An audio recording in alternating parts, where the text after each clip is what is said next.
الصلاة والسلام على خاتم النبیین اما بعد فاعوذ باللہ من الشیطان الرجیم بسم اللہ الرحمن الرحیم. معزز خواتین و حضرات، آج اتوار کا دن، اتوار کے دن بھی ہمارے یہاں مستی مولا روم کا درس ہوتا ہے اور حکایت نمبر 190 صدوم دفتر پنجم شروع ہو چکا تھا، لیکن چونکہ اس میں بڑی تفصیلات تھیں اس وجہ سے اس کو مؤخر کیا گیا تھا، تو آج انشاءاللہ اس کو پھر شروع کر رہے ہیں.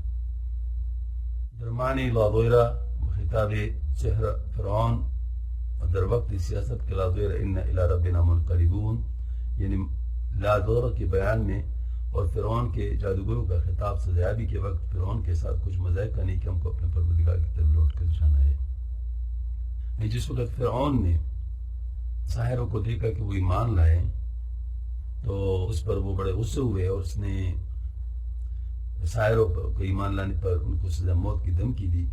تو اس کے جواب میں انہوں نے، یعنی قرآن نے اس کو ڈاکومنٹ کیا ہے، لا غیرہ ان الی ربنا منقلبون، یعنی کچھ مذائقہ نہیں کہ ہم کو اپنے پروردگار کی طرف لوٹ کے جانا ہے. اگر آپ ہمیں موت کی سزا دے رہے ہیں تو کوئی مسئلہ نہیں، ہم تو ادھر ہی جا رہے ہیں جہاں پر ہم جانا چاہتے ہیں. یہ اصل میں اس کے پیچھے کیا پس منظر ہے، اس کے بارے میں حضرت آپ بیان فرمانا چاہتے ہیں. نار لاغیرہ بشنید آسماں چرخ گوئی شد پی آنسول جان. آسمان نے جادوگروں کے منہ سے لاغیرہ کا نعرہ سن لیا.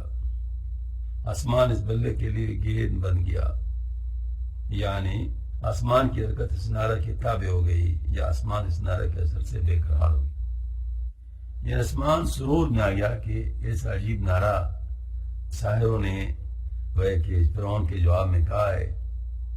وہ چونکہ محبت آمیز جملہ ہے تو یہ مطلب یہ ہے کہ گویا کہ پوری کائنات کو بہت پسند آ گیا. آسمان سے مراد پوری کائنات ہے. ضربتی فرعون مارا نیست غیر لطف حق غالب بود بر قہر غیر. سبحان اللہ. فرعون کی مار ہم کو مضر نہیں، خدا کی مہربانی غیر کے قہر پر غالب ہو جاتی ہے. یہ بات ہے. تو ابھی ایک ساتھی کا مجھے میسج ملا تھا کہ اس کو کچھ بیماریاں تھیں. اس بیماری میں اللہ پاک نے اس پہ بڑا کرم کیا اور بڑی کیفیات نصیب فرمائی. تو یہ ایسا ہوتا ہے، ان مع العسر یسرا، بے شک تنگی کے ساتھ آسانی ہے. یہ جب کبھی کسی کے اوپر کوئی تکلیف آتی ہے تو اللہ جل شانہ اس کو اپنی طرف سے ایک ایسی نعمت عطا فرما دیتے ہیں، اگر وہ صابر ہو اور شاکر ہو، کہ وہ اس کا تلافی کر دیتا ہے. گربدانی سر مارا اے مدل میں ربا میرے ہانی مانز رنج اے کور دل. اے گمراہ کرنے والے، اگر تو ہمارے راز کو سمجھ لیتا تو ایک اور دل ہم کو اس دکھ سے چھڑا دیتا. چونکہ دشمن جو ہے وہ تو دشمن تو نقصان پہنچانا چاہتا ہے. تو اگر اے دشمن تو اس کا پتہ پا لیتا کہ ہمیں اللہ پاک نے اس پر کیا دیا ہے تو شاید تو ہمیں پھر یہ تکلیف نہ دیتا، کیونکہ تو ہمیں تکلیف دینا چاہتا ہے. اور پتہ چل گیا کہ وہ یہ تو تکلیف کے بجائے ہمیں راحت مل رہی ہے. تو اس وجہ سے مطلب یہ کہ تو ہمیں وہ ہے کہ یہ تکلیف نہ دیتا. یعنی اس سے مراد یہ کہ ہم کو جذبہ الہی نے اپنی طرف کھینچ لیا. اب ہم کو اس کی راہ میں جو اذیت اور تکلیف پہنچے اس کی پرواہ نہیں.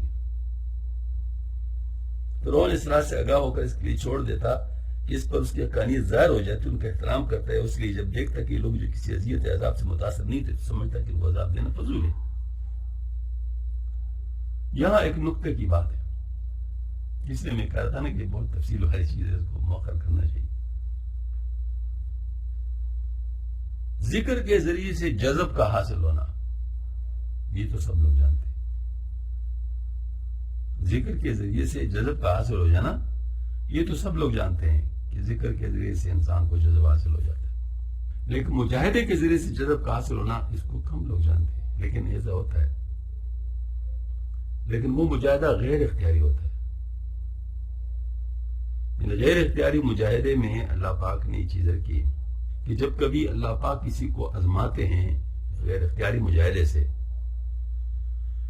تو اس پر اللہ جل شان اس کو اپنی طرف سے کچھ عنایات بھی ساتھ شامل فرما دیتے، جس سے اس کو وہ جو مطلوبہ جذب ہے وہ حاصل ہو جاتی ہے۔ ایک صاحب سے میں ملا تھا بھنگو میں، انجینئر تھے اور کام کے دوران وہ گر گئے تھے، تو اس کی ریڑھ کی ہڈی ظاہر متاثر ہوئی تھی، جس سے وہ پھر ہمیشہ کے لیے بستر پر لیٹے رہتے، ہل نہیں سکتے تھے، مطلب بیٹھ نہیں سکتے تھے۔ یہ ان کا پتہ نہیں 30-35 سال اس نے اس حالت میں گزارے۔ یہ مطلب یہ 30-35 سال بڑا عرصہ ہوتا ہے بالکل اس طرح لیٹے رہنا۔ تو ان سے ہماری ملاقات ہوئی تھی تو انہوں نے بتایا تقریباً 100 دفعہ ان کو آپ سے کی زیارت ہوئی تھی، 100 دفعہ۔ ہاں جی، آپ سے کی حضرت عائشہ صدیقہ رضی اللہ تعالیٰ عنہ، مطلب ظاہر پردے میں آتی لیکن مطلب ان کی یہ تسلیاں ہیں، مطلب یہ کہ اللہ تعالیٰ کی طرف سے یہ تسلیاں ملتی ہیں۔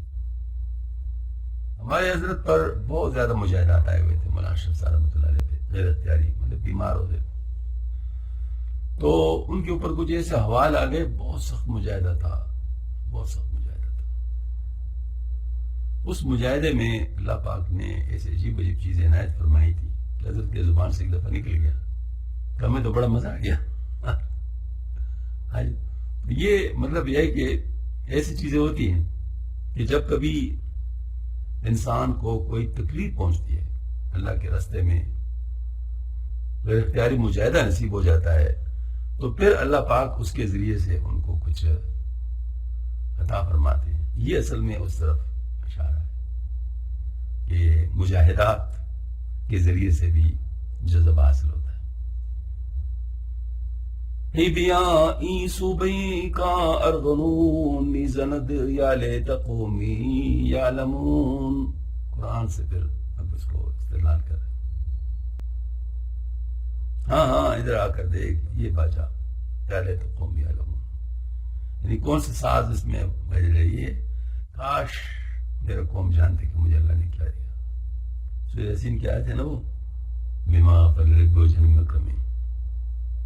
یہ اصل میں بات یہ ہے کہ یعنی اللہ تعالیٰ نے مجھے معاف کر دیا، ہاں، اور مجھے عزت والوں میں شامل کر دیا، کرمین اس میں مطلب جن کی عزت کی جاتی ہے ایسے لوگوں میں شامل فرما دیا۔ حضرت عیسیٰ علیہ السلام کے حواریوں کسی کی طرف شاید جو شیر انطاکیہ کی طرف وہاں بت پرست لوگ ہدایت کے لیے گئے تھے، سورہ یاسین کے آغاز میں ایک قصہ آیا ہے، اس جلد میں پیچھے مفصل درج ہو چکا ہے، یا لیتکم علم، مانے کاش میرے قوم کو معلوم ہوتا کہ میں اسے اچھا حالت میں ہوں۔ دادا مارا فضل حق فرغونیے نے چنی فرغونیے بیعونیے، حق تعالیٰ کے فضل نے ہم کو فرعونی یعنی بادشاہی بخشی ہے، نہ کہ تیری طرح ایسی فرعونی جو مدد الہی سے محروم ہے، یعنی ہماری بادشاہی باطنی و ابدی اور لازوال ہے، اور تیری بادشاہی ظاہری و فانی اور زوال پذیر ہے۔ یعنی یہاں دنیا میں اگر آپ کو کوئی چیز مل رہی ہے، کوئی بادشاہی مل رہی ہے، کوئی پوسٹ مل رہا ہے، کوئی خزانہ مل رہا ہے، کوئی اور چیز مل رہی ہے، یہ ساری چیزیں فانی ہیں۔ لیکن اگر آپ کو کوئی باطنی دولت مل رہی ہے جو آپ کو اللہ پاک کے قریب کر رہی ہے، تو یہ وہ بادشاہی جس کے سامنے کوئی چیز مقابلے میں نہیں کر سکتی۔ ایک بزرگ نے بڑے مزے سے بات کی کہ اگر بادشاہوں کو یہ پتہ چل جائے کہ اللہ نے ہمیں کیا دیا ہوا ہے تو تلواریں لے کے ہمارے سر پر چڑھائیں کہ ہم سے وہ نعمت چین لے، لیکن وہ کر نہیں سکیں گے۔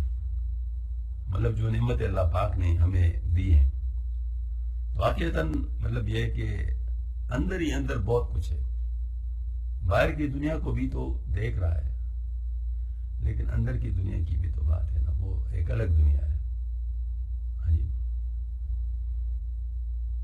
سربرار و ملک بھی زندہ و جلیل، اے شدہ غراب ملک مصر نیل، سر اٹھاؤ اور ہمارے زندہ علیشان بادشاہی دیکھ کر اے مصر کے بادشاہی اور دریا نیل پر مغرور ہونے والے فرعون، یعنی قوم وہ فرعون کہتے ہیں یا قوم علیہ صفی ملک مصر و حاضر انہار تجری من تحتی، یہ اسی کی طرف اشارہ ہے. مطلب وہ کہتا تھا کہ دیکھو میں دیکھ رہی نہیں کہ مطلب میرے ملک میں جو ہے نا وہ یعنی باقاعدہ جو ہے نا وہ دریا بہ رہے ہیں. گر تو ترکی ای نجس خرقا کنی نیل را در نیل جان غر کنی. اگر دنیای بادشاہی کے اس حیض آلودہ ناپاک چیچڑے سے دستبردار ہو جاؤ اور متوجہ بباطن ہو جاؤ تو دریا نیل کو اپنے روح کے بے پایاں دریا میں غرق کرو. مطلب یہ چیزیں اگر تو چھوڑ دے تو اللہ تعالیٰ تجھے یہ دے دے اور تو اس کا جو ظاہری بادشاہی ہے وہ مطلب یہ ہے کہ اس کو بھول جائے جو آپ کو اللہ پاک باطنی بادشاہی دیتی. ہی برار از مصر آئے فرعون دست درمیانی مصر جان صد مصر ہست. ہاں اے فرعون مصر سے دستبردار ہو جا، روح کے مصر میں 100 مصر موجود ہے. یہ ہے وہ والی بات. لیکن دوسری طرف شیطان نے بھی ایک آسمان سجایا ہوتا ہے. نفس کے پاس بھی کچھ مطلوبہ چیزیں ہیں. تو انسان جب نفس کا بندہ ہو جاتا ہے اور شیطان کے دو میں آ جاتا ہے تو اس دنیا پر پھر ریچھتا ہے اور اس کے لیے پھر پتہ نہیں کتنی بڑی بڑی چیزیں چھوڑ دیتا ہے. ابھی مجھے ملا ہے وہ مصر میں ایجپٹ میں پرانے فرعون جو تھے، فرعونی کی بات ہو رہی ہے نا، ان کی ممیز پڑی ہوئی ہیں. تو ان ممیز کو انہوں نے ٹرانسفر کیا ایک محل میں میوزیم سے. اس کے لیے پورا کارا سجایا ہوا تھا اور ٹرکوں کے اوپر مطلب رکھ کے جو نا پورا ایک استقبال ان کا کیا گیا. وہ جو موجودہ صدر ہے اس نے اس کا استقبال کیا اور اس کی سلامی دی جا رہی ہے. یہ وہ چیز ہے جو شیطان میدان سجاتا ہے.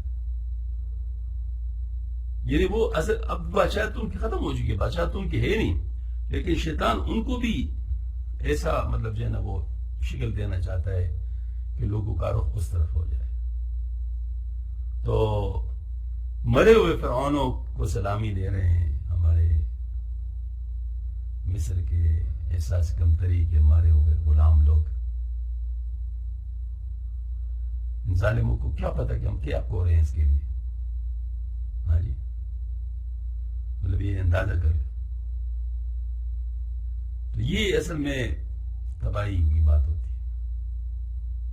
وہاں پر میرے خیال میں امارات میں مندر بنایا جا رہا ہے، ادھر اسلام آباد میں بھی مندر بنایا جا رہا ہے دل کو خوش کرنے کے لیے، شیطان کو خوش کرنے کے لیے.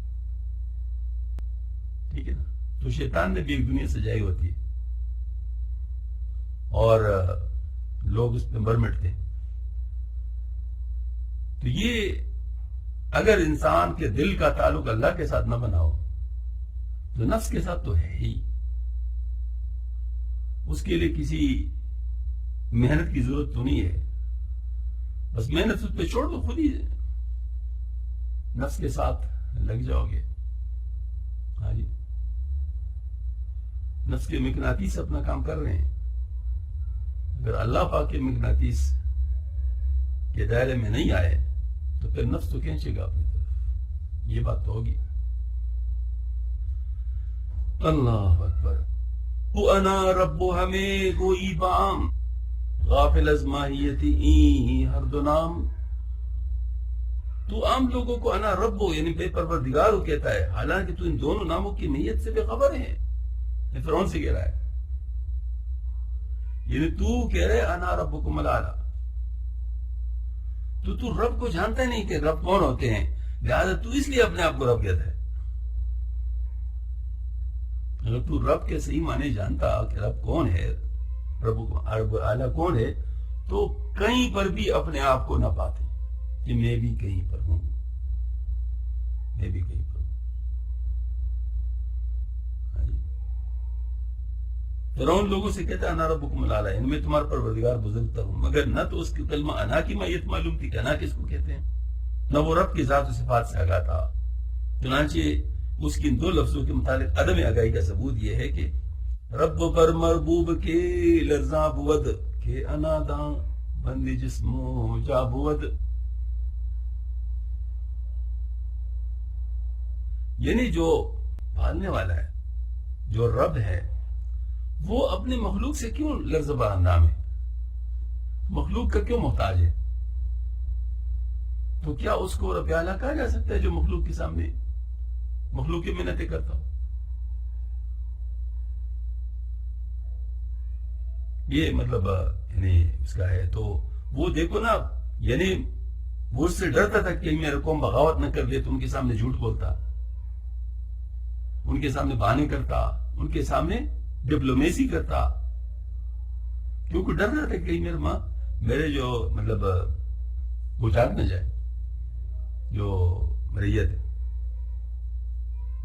تو یہاں پر فرماتے ہیں کہ پروردگار کو اختیار مطلب ہوتا ہے کہ اپنی مخلوق کو جس طرح چاہے رکھے پرورش کرے، رزق دے یا نہ دے، مارے یا جلائے، وہ کسی بات میں مستر و مجبور نہیں ہوتا. بخلاف اس کے فرعون کو کبھی اپنی حکومت کے جاتے رہنے کا اندیشہ ہو رہا ہوتا تھا اور کبھی اپنی قوم کی تباہی کا خوف ہوتا تھا، جس سے ظاہر ہے کہ اس نے رب کا مفہوم سمجھے بغیر اپنے لیے یہ لقب اختیار کیا تھا. انا ربکم الاعلی کا دعویٰ اگر وہ اس معنی میں کرتا کہ انا یعنی میں کہنے میں اس کے مشارے لے ذات رب ہوتی اور پھر اس کے لیے صفت ربوبیت ثابت کرتا جس میں اپنے بشریت متعینہ قطعاً ملحوظ نہ ہوتی تو پھر اس کا قول صحیح ہوتا. مگر اس بر مانس کو انا کی لطیف اور متصفان معنی کہاں معلوم تھے؟ اس نے جو صاف یہی سمجھ کر کہا کہ میں بئی تو تنتوش اور فلا ابن فلا رب ہوں، بجوش اپنی شخصیت متعینہ سے جو جسم جا پر مشتمل قطع نظر نہ کر سکے، وہ انا کے لفظ کو صحیح اور لطیف معنی میں کہاں ادا کر سکتا ہے؟ اور جو بندہ حق مثال منصور بالخلاج انا کا لفظ مفہوم بولتا ہے، اس کو اپنے جسم و روح کی کیا پرواہ؟ یہ اصل میں حضرت نے ایک بہت ہی باریک بات کی طرف اشارہ فرمایا ہے، حضرت منصور حلاج رحمۃ اللہ علیہ کی، کہ اس نے اپنے آپ کو بالکل فنا کیا تھا، اپنی انا سے وہ نکل چکا تھا، اپنی انا اس کی ختم ہو گئی تھی. تو جب اپنی انا اس کی ختم ہو گئی تو پھر اللہ پاک کی انا اس کی جگہ آ گئی. اب وہ کہتا انا، لیکن اس انا سے مراد اللہ کی انا ہوتا. اس وجہ سے جب وہ کہتا ان الحق تو ان الحق سے مراد ہے کہ اللہ حق ہے، یہ نہیں کہ میں حق ہوں. یعنی یہ والی بات کہ جب دنیا نکل جاتی ہے دل سے تو پھر اللہ دل میں آتا ہے. دنیا جب دل سے نکل جاتی ہے تو پھر اللہ دل میں آتے ہیں. تو اس طریقے سے جب ہماری اپنی انانیت یہ ختم ہوتی ہے، جس کو ہم نفسانیت کہتے ہیں، انانیت کہتے ہیں، پھر اس کی جگہ پر للہیت آتی ہے. یعنی پھر اس وقت انسان اپنی طرف کسی چیز کی نسبت نہیں کرتا. مثلا ایک شخص پر یہ بات کھل جائے تو وہ پھر جو خود کرتا ہے تو اس کو وہ خود محسوس نہیں ہو رہا ہوتا کہ میں کر رہا ہوں، بلکہ اس کو پتہ ہوتا ہے کہ اللہ کر رہا ہے. وہ جب اس کا علم نہیں ہوتا تو جو اللہ کر رہا ہو تو اس کو سمجھ جاتے کہ میں کر رہا ہوں.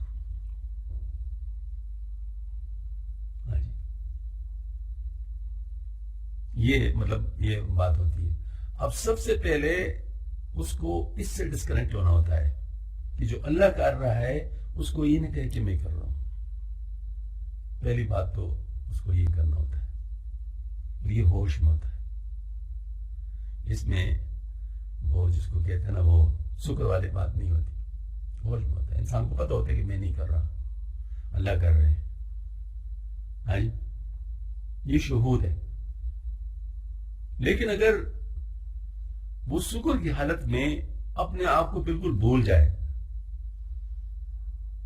بلکہ پوری کائنات کو بھول جائے، پوری کائنات کی بھی کوئی حیثیت ہے وہ بھی بھول جائے، وہ صرف اللہ ہی اس کو یاد ہو، تو جس چیز کی طرف بھی نسبت ہوگی وہ نسبت اللہ کی طرف ہوگی. سمجھ میں آ گئی نا؟ کیونکہ دوسری اس کے نظر میں ہے ہی نہیں.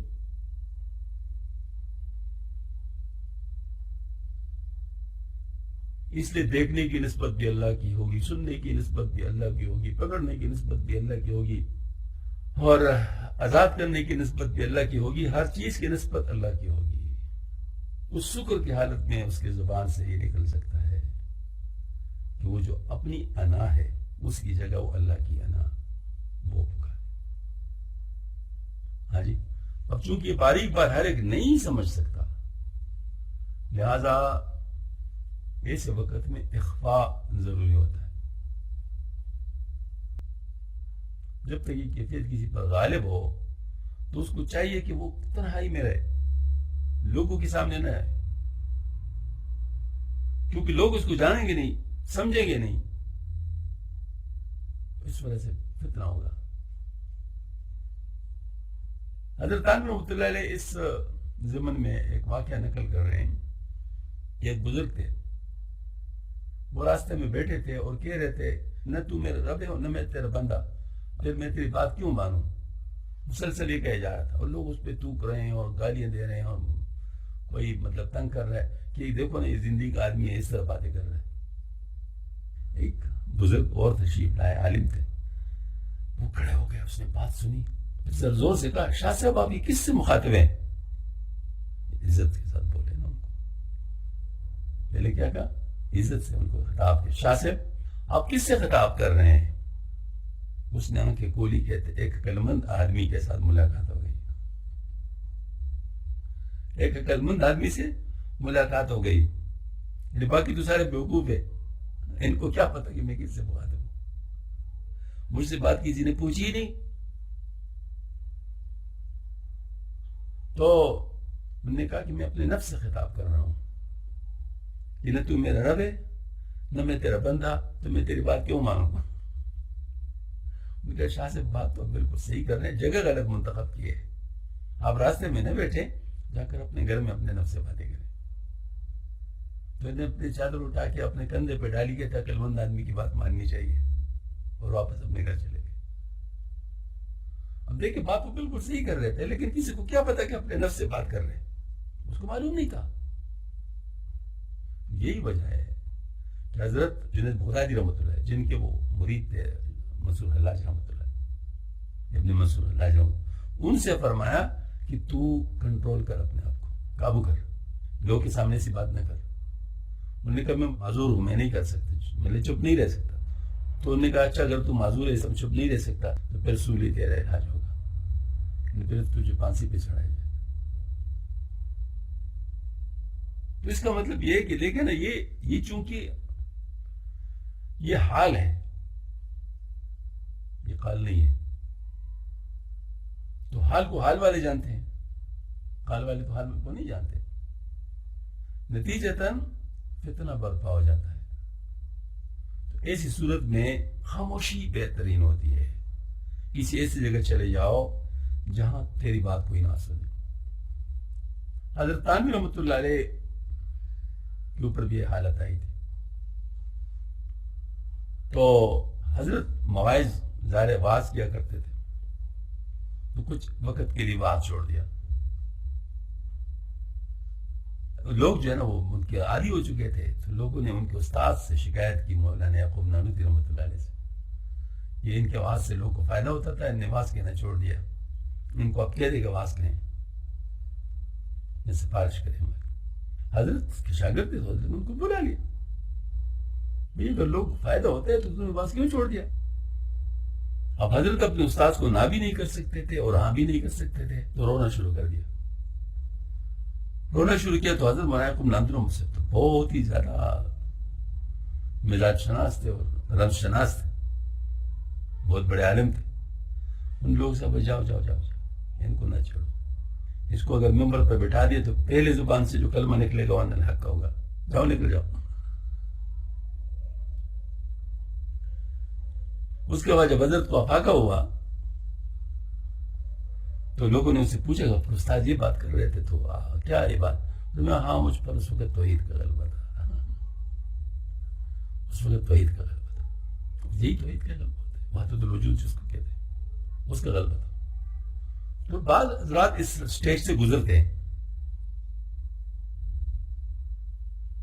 تو اس اسٹیج سے گزرتے ہوئے جو درمیان میں ٹرانزٹ پیریڈ آتا ہے اس میں اگر لوگوں سے ہٹا ہو تو اچھی بات ہوتی ہے. کامل شیخ کی نگرانی میں اگر کوئی شخص ایسا ہوتا ہے وہ اس کو بچا لیتا ہے، وہ اس کو مطلب ظاہر مطلب فتنے میں نہیں چھوڑتا بلکہ اس کو ایک سائڈ پہ کر دیتا. تو یہ اصل میں ایسے ہر حال کا اپنا اپنا مطلب یعنی وہ ہوتا ہے کہ اس وقت کیا کرنا چاہیے، اور یہ جو باکمال لوگ ہوتے ہیں یہی سنبھال سکتے ہیں لوگ. نکانا مائیم رستہ از انائے پر بلائے پر عنا. سبحان اللہ. دیکھو حسین بن منصور رحمت اللہ علیہ کی طرح ہم بھی انا بمانے مذکور کہتے ہیں، اور تمہاری سی انا سے جس میں اپنی ذات متعین ملحوظے چھوٹ گئے، ایسی انا سے چھوٹ گئے جو خود بینی کے بلا اور کار حق کی مصیبت سے پر ہے. یعنی مطلب یہ ہے کہ جو لوگ انا اپنی صورت میں کہتے ہیں، اپنی ذات کے لیے کہتے ہیں، اس کے ساتھ بڑی بلائیں ہیں.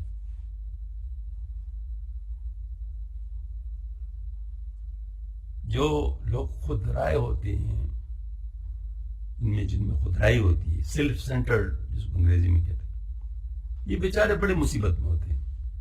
ہر وقت اپنے لیے کوئی نہ کوئی مصیبت بناتے رہتے ہیں، کیونکہ ظاہر یہ لوگوں کے ساتھ کمپیٹیبل نہیں ہوتے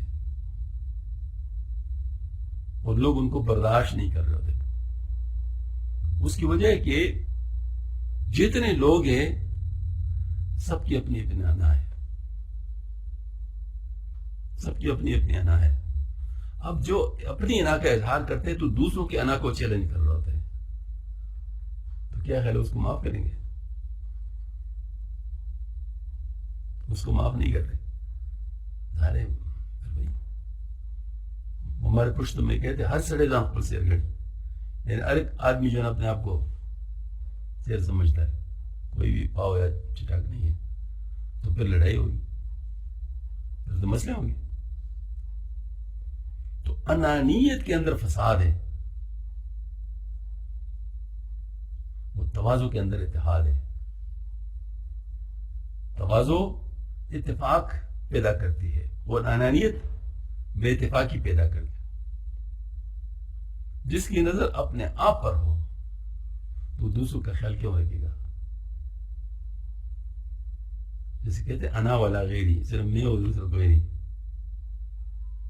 اس کے اندر مصیبتیں ہیں، یہ حضرت فرماتے ہیں.